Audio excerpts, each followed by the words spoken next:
Estamos en Chapinero. Chapinero es un barrio que está muy de moda, como creo que Gracia en Barcelona, o el Magreb en París, o Malasaña en Madrid. Bueno, pues es un barrio que está muy de moda, con muchísimo arte, incluso en las aceras. Mira aquí, aceras.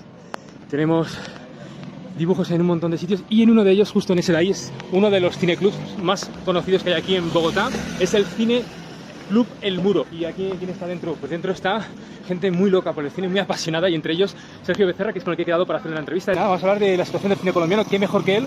Que es, bueno, una visión diferente a lo que yo creo que hemos estado viendo hasta ahora, que hemos estado con directores de cine de festivales como el de Cartagena, de festivales como el de Bogoshort.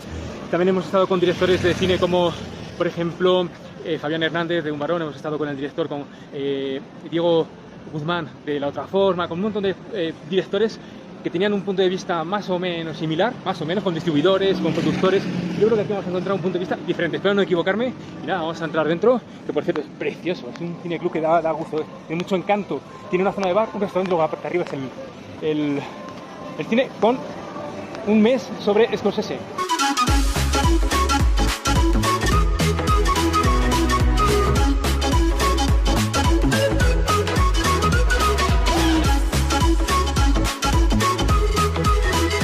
Bueno, estamos con Sergio Becerra, muchísimas gracias por atendernos. Sergio Becerra, ¿quién es? Es un investigador audiovisual, ha vivido muchos años en Francia, ha estudiado cine en Lyon, también en la Sorbona en París, se ha movido por muchos sitios, incluso ha llegado a ser el director de la Cinemateca de Bogotá. Pues yo no sé, el currículum es tan largo que yo lo dejo ahí. Si quiere añadir algo, Sergio, y aparte de añadir algo tu presentación, ¿qué hace una persona como tú en un cineclub como este, que es El Muro? Bueno, pues tú sabes, como cinéfilo y amante del cine, que la formación de públicos en nosotros es un apostolado irrenunciable. Y no importa el tamaño del espacio, sino la función, la relación con el público. Entonces, pues estoy muy agradecido con el Cineclub El Muro, que me ha invitado a esta última etapa en la que estamos aquí en este sitio, en la Tabla Santa, animando la sala de cine que ellos tienen, de 40 sillas, en la cual, durante estos 13 meses, desde que estamos aquí en octubre del año pasado, ya hemos logrado 20.000 espectadores. Bien. Rien négligeable. No. Y 22 ciclos, 250 películas de más o menos unos 30 países. Entonces, el amor por el cine lo único que hace es buscar una tribuna, no más. De hecho, hablamos el otro día con Elba McAllister en el Festival de Cine... en el Festival de Cine de Villa de Leyva. Ajá. Y nos comentaba que le acaban de dar un dato sobre la cuota de mercado nacional, que no llegaba al 3, o sea, era el 3 y algo, 3, no me acuerdo si era el 3,4, igual tú lo sabes, pero bueno, lo dejamos ahí, cerca del 3. ¿Cuál es el problema? ¿Crees que una red bien nutrida de cines independientes o cinematecas ayudaría? ¿O cómo podemos hacer que, es una pregunta un poco directa, ¿no? ¿Cómo hacer que vayan más público colombiano a ver películas colombianas? Pues mira, te voy a responder siendo tú, digamos, franco-español y viniendo de dos países que tienen una política pública muy sólida de apoyo al cine en todas sus etapas, y que por lo tanto es 360, y creo que ahí es donde está el problema. Hace unos años, en 2007 tal vez, el encargado de la distribución de la cadena más grande de exhibidores de Colombia, que tiene 46% del mercado. ¿Qué se llama? No diré el nombre. Lo pondré aquí abajo, no te preocupes. No diré el nombre. En una entrevista decía, cuando en Colombia se produzcan más de 10 películas nacionales al año, tendremos un problema. Eso lo dijo en 2007. Y el problema ya está aquí. ¿Por qué es un problema? Es un problema para los exhibidores privados, ¿cierto? Lo que en Francia se llama los exploitants, los explotadores, que creo que dice muy bien lo que es, porque son eso, explotadores. Con todas las implicaciones que esa palabra podría tener en castellano.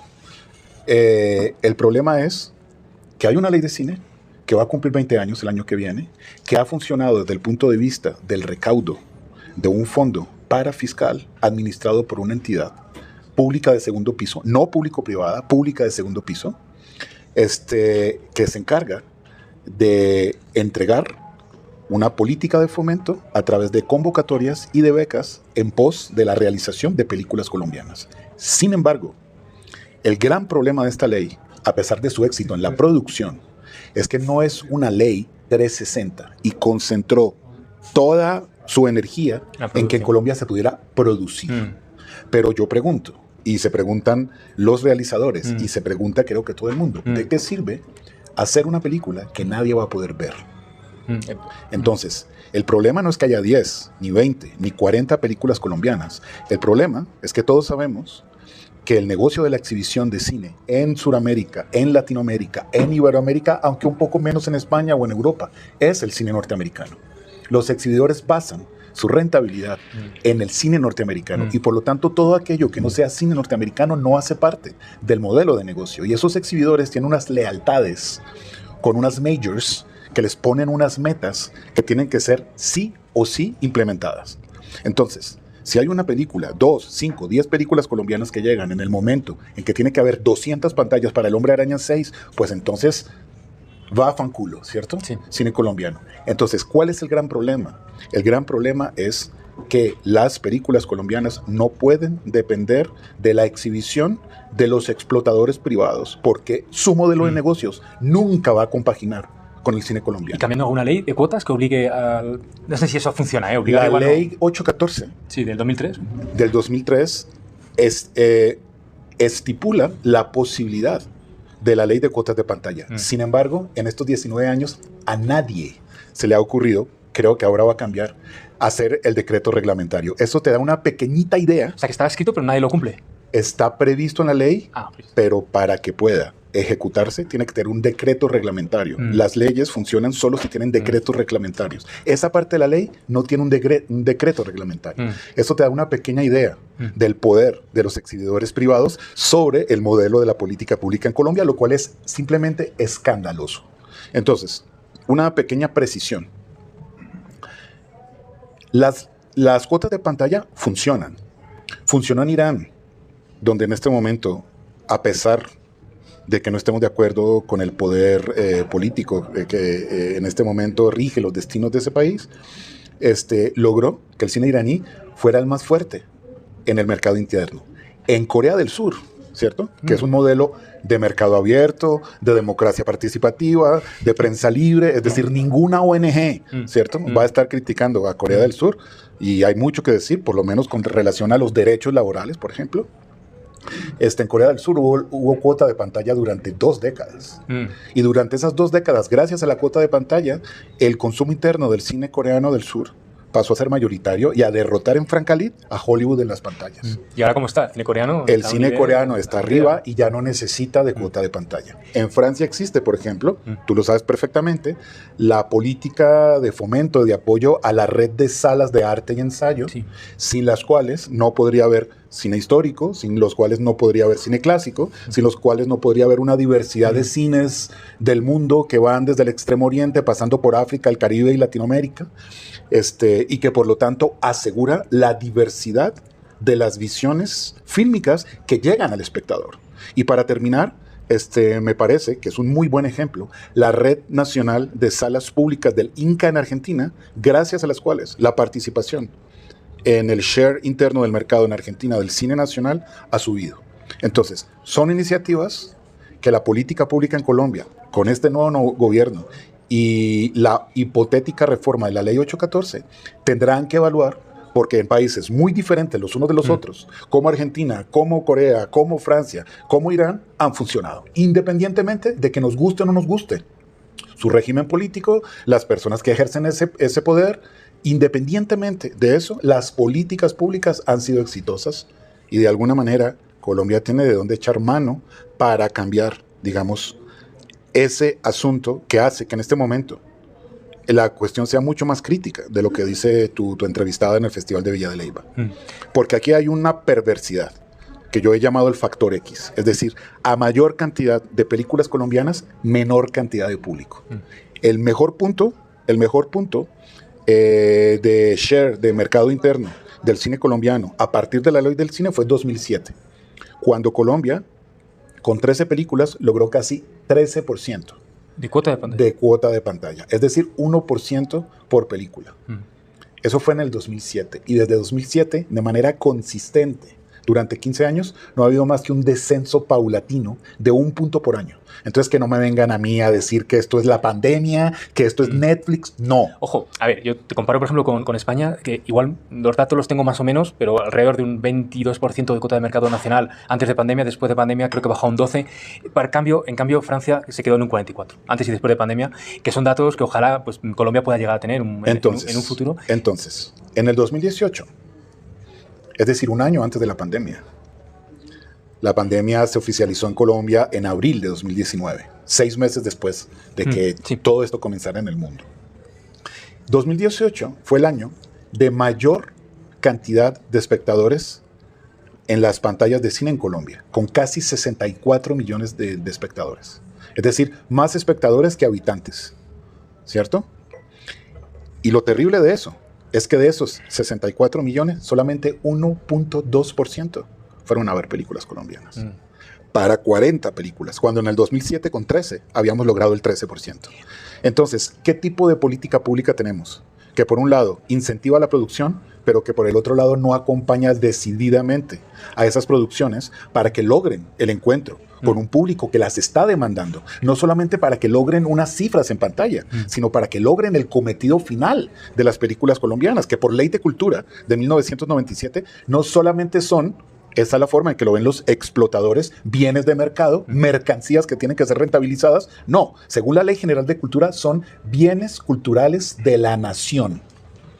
Y por lo tanto, esos bienes culturales de la nación necesitan una política pública que acompañe su desempeño en salas para que, y su exhibición, yo lo llamo circulación, porque la circulación implica formación de públicos, la circulación implica valores agregados desde el punto de vista de la experiencia, significa toda una serie de acompañamientos que no te dan el maíz y la Coca-Cola, ¿cierto? O sea, implica una acción del Estado desde el punto de vista del goce de los derechos culturales.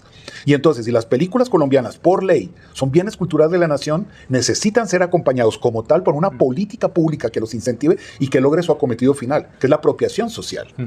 Porque independientemente del mercado. O sea, únicamente lo que son los premios no es suficiente, parece ser, ¿no? Como publicidad. Digo premios y resumo rápidamente. La Jauría ganó la Semana de la Crítica de Cannes. Los Reyes del Mundo ganó la Concha de Oro de San Sebastián, Alice ganó en Berlín, Un Varón ganó varios premios en Lima, La Otra Forma ganó en Sitges. O sea, no paráis de ganar, pero quizás eso no sea suficiente publicidad para que luego el público colombiano diga, oye, mira, vamos a ver esta película que ha ganado tal premio. No termina de cuajar eso. Aquí hay varias cosas que me parecen que son importantes decirlas y tomarlas en consideración. Primero, efectivamente, los premios, y especialmente si esos premios emanan de los 5 o 6 primeros festivales, ¿cierto? Clase A en el mundo, que están todos en Europa, a excepción de Toronto, que está en Norteamérica, pues obviamente legitiman una producción. Y esa legitimación de alguna manera puede tener una incidencia en el mercado.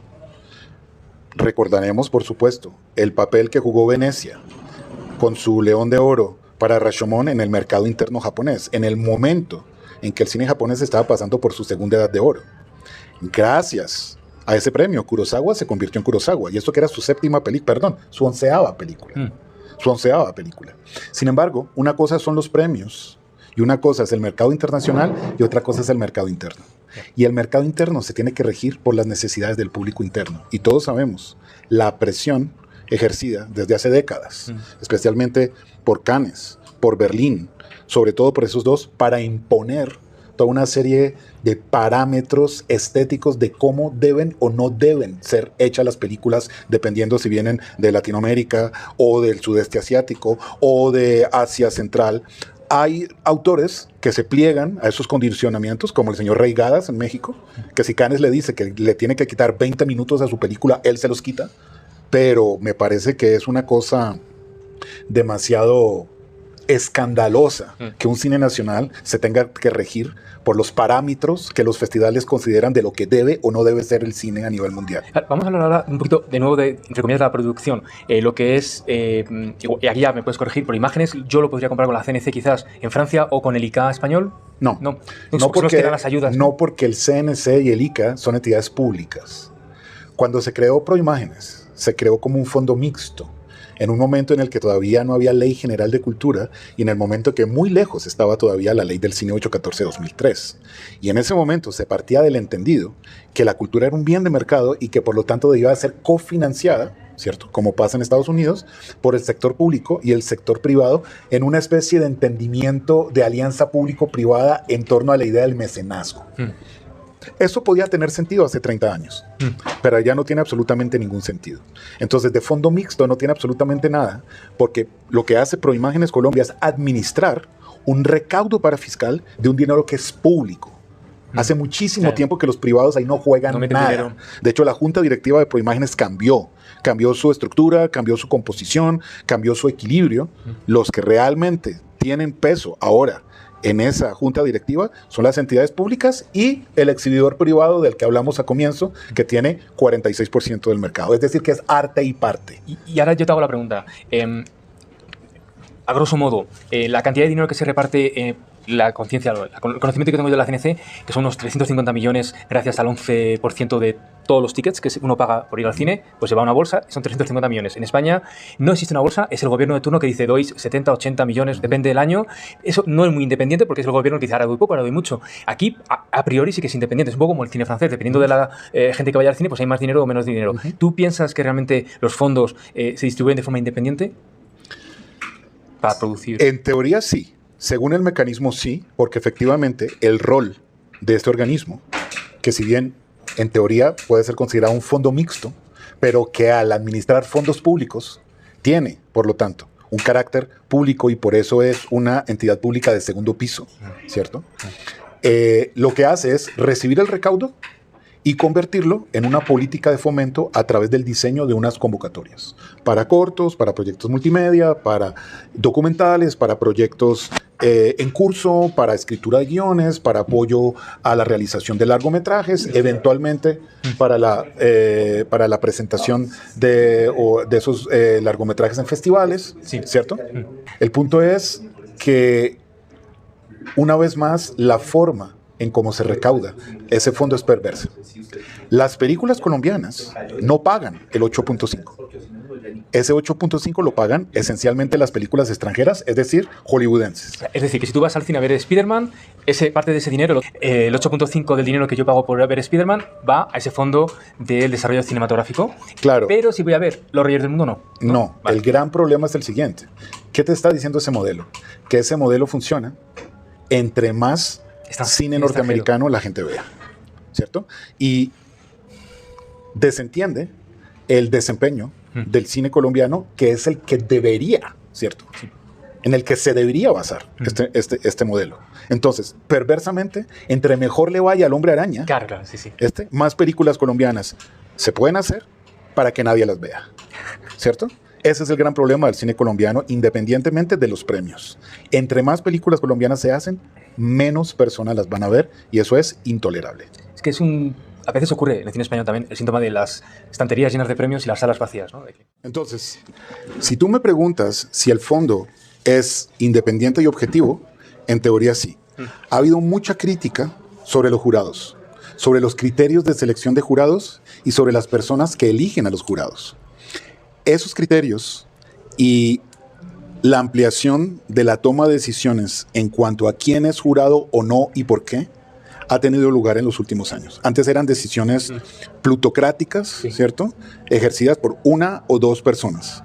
Ahora, en teoría, las hojas de vida y la toma de decisiones la hace el CENAC, que es el Consejo Nacional de Artes en Cinematografía, donde están representados 11 sectores o 11 subsectores de no solamente la industria, sino la creación cinematográfica, y en teoría eso democratiza la toma de decisión sobre quiénes deben ser o no los jurados. Independientemente de ese mecanismo, a mí me parece que sí hay un problema muy grave, y es con relación a esa obsesión por la legitimación internacional en la que estamos sumidos hace años. Estamos obsesionados con la legitimación internacional y la cuestión de los premios.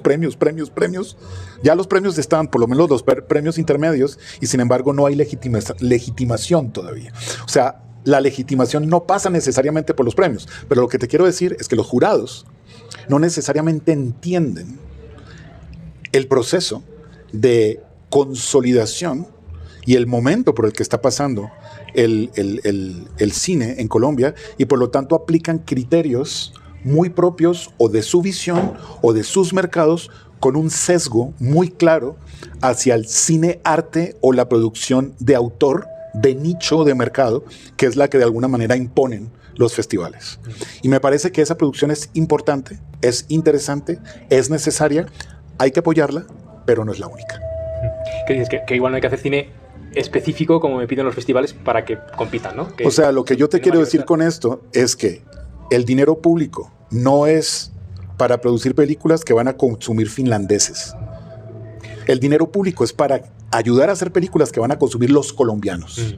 Esencialmente. Si eventualmente la ven unos suizos y la ven unos cuantos franceses y la ven unos cuantos escandinavos, pues Nasdrovia, todos vamos a brindar por ello. Pero ese no debería ser el objetivo fundamental, y en los últimos años se ha convertido en una obsesión.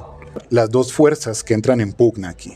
Por un lado el mercado y los actores del mercado, que es este señor, y por el otro lado tienes al Estado, que supuestamente debe propender por los derechos, por la democratización, por la apropiación y por la construcción de una política pública justa, ¿cierto? Para la gente, no para los intereses privados. Entonces, es normal que entre esas dos visiones, que fueron de la mano, muy cogiditos de la mano durante todo este tiempo, pueda existir puntos de desacuerdo, puntos de no retorno, opiniones encontradas, porque una cosa es el Estado y otra cosa es el mercado.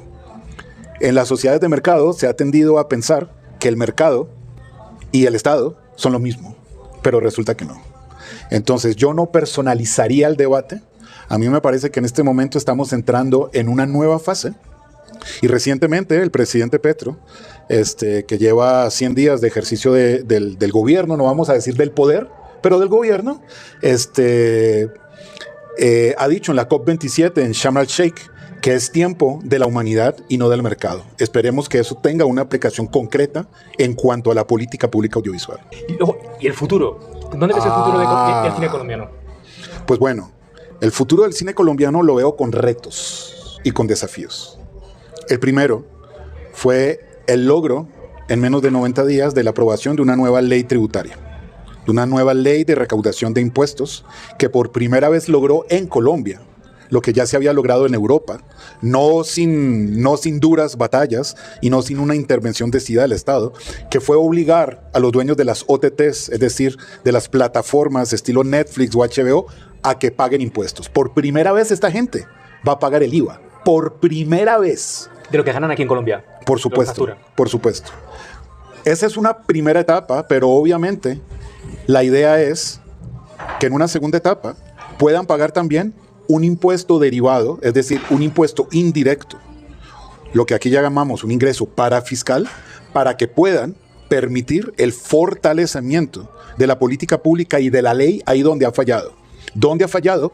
En la circulación, que es para mí algo mucho más importante que la distribución y la exhibición. La circulación es también formación de públicos, la circulación es también investigación, la circulación es también archivística, la circulación es también resignificación, toda una serie de aspectos también muy importantes. No voy a llamarlo de la industria, sino de la creación cinematográfica, donde el Estado debería tener una fuerte política pública.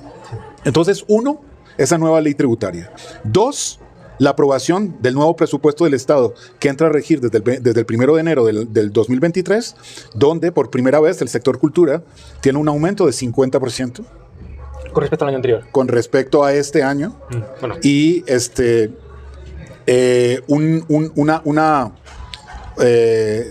una cartera, digamos, efectiva, la más grande de la historia. Lo cual va a permitir, por ejemplo, que direcciones dentro del ministerio, como la de cinematografía, que ahora se llama de audiovisuales, cine y medios interactivos, según el diseño y el deseo del gobierno anterior, pero digamos que eso está en discusión, va a tener a disposición un dinero muy consecuente, que todos esperamos que se pueda traducir en un fortalecimiento de una política pública que abarque todo el devenir, ¿cierto?, y toda la inmensa cadena del desenvolvimiento de una película dentro del circuito, que va mucho más allá que su vida útil en las salas de cine, ¿cierto? Sí. Y ya para ir terminando, no sé si se puede tener ejemplos de industrias o no. En el cine colombiano, ¿hay algún tipo de industria a la que le gustaría asemejarse o no? No sé si le gustaría, pero me parece que hay un ejemplo que me parece muy interesante, o por lo menos hasta hace pocos años. Es un hecho que no hay un público de cine nacional, sino muchísimos públicos. Y que por lo tanto hay 3 grandes nichos donde se puede repartir. Por un lado está el cine comercial, en España, en Francia, en Tailandia, en la India, en Egipto, en todas partes, en Irán, en todas partes. Y ese cine comercial está íntimamente ligado al devenir de la televisión. A sus participantes, a sus lenguajes, a sus dinámicas, y digamos que ese nicho tiene un mercado y tiene un público adquirido.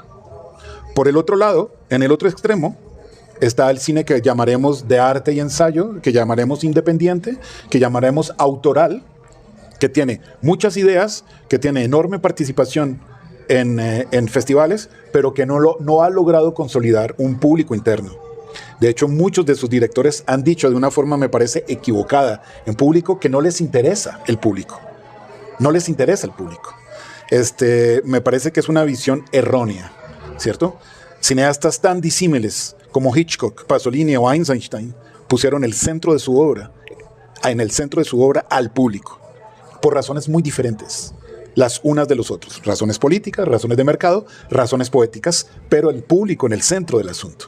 Creo que cualquier cineasta que se precie de serlo debería tomar en consideración la pregunta por el público. Y en la mitad de este arco está lo que podríamos llamar el cine de calidad, que es lo que corresponde al world cinema, ¿cierto? A un cine que puede funcionar en este y en cualquier mercado gracias a su potencia estética, gracias a lo que tiene que decir, gracias al cómo lo dice, ¿cierto? Independientemente del hecho de que tenga unas coordenadas locales. Entonces, para resumir, tenemos un cine sin criterio pero con público, tenemos un cine con criterio pero sin público, y en la mitad un cine con criterio y con público.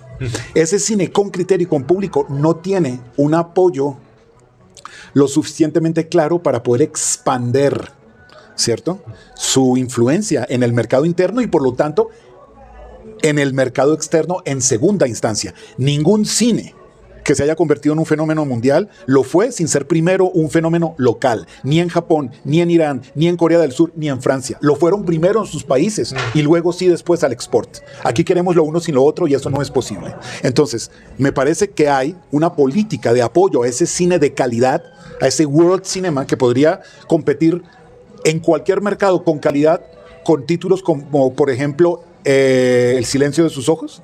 Claro, cine comercial en otros países, no solamente en festivales, ¿no? Pero con criterio. Argentina 1985, creo que era. Creo que esa es una producción de una plataforma, es distinto. En México hay una cosa en la política pública de apoyo y de fomento a la realización de películas que se llama la convocatoria o los premios a las películas de calidad. Es decir, que están obligadas a tener un público significativo. Y esas películas en Colombia, que nadan, ¿cierto?, y que reman para lograr ello, necesitan más apoyo. Películas como, por ejemplo, El abrazo de la serpiente o Pájaros de verano, que han tenido que remar y remar y remar para lograr 300,000 espectadores, ¿cierto? Deberían tener incentivos y apoyos que le permitan lograrlo, ¿cierto? Me parece que la forma inteligente en que en México y en Argentina se han logrado grandes éxitos de pantalla con calidad, completamente alejados de lo que significa el lenguaje televisivo y telenovelesco, es la vía a seguir. Pero aquí nos empeñamos, ¿cierto?, en seguir persiguiendo el esquema de la reproducción en gran formato, de lo que funciona en pequeño formato, y mientras eso sea así, seguiremos perdiendo los dientes. Yo espero que haya más películas como Pájaros de verano, porque gracias a Ciro pude descubrir que La Guajira existe, y cuando estaba allí me sentía como en un plato. Ojo que es codirigida por Cristina Gallego y Ciro Guerrero, es una codirección. Bueno, pues muchísimas gracias, Sergio Becerra, por tu tiempo. Espero que sigas educando y disfrutando del cine, tanto aquí en el Cineclub El Muro como más allá. Y espero que, que tengamos mucha suerte y que el cine colombiano pues siga teniendo tantos éxitos como ahora, tanto aquí como fuera. Pues para que el cine colombiano tenga éxito necesita un público propio. Y digamos que la labor ahora es construirlo. Y fácil no va a ser. Suerte por la labor que viene. Muy amable. Muchísimas gracias. Ok.